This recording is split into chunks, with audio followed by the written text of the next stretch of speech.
Today, you and I get to talk about Matthew 6:25. It says, "Therefore, I tell you, do not worry about your life, what you will eat or drink, or about your body, what you will wear. Is not life more than food and the body more than clothes?" These are the words of Jesus, and this quote occurs in the middle of his most famous sermon, the Sermon on the Mount. That's why it starts with the word therefore. So let's get some context for what he's pointing to with that word. He's not talking to the leaders of Jerusalem here. He's in a rural countryside that's primarily filled with blue-collar workers like fishermen and farmers. This is an agrarian society. His audience is people who probably actually struggle to make ends meet.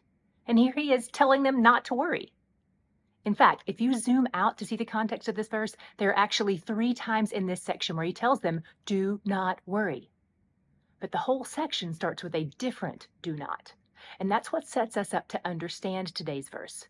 Just a few verses earlier, he opens this section by saying, do not store up for yourselves treasures on earth, but store up for yourselves treasures in heaven. For where your treasure is, there your heart will be also. If we obey the do not store up of verse 19, then the 3 do not fears in this passage will naturally follow.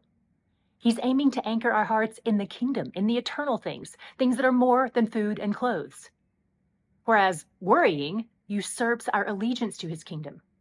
God is serious about teaching his kids not to fear. God is serious about taking our eyes off the temporary things.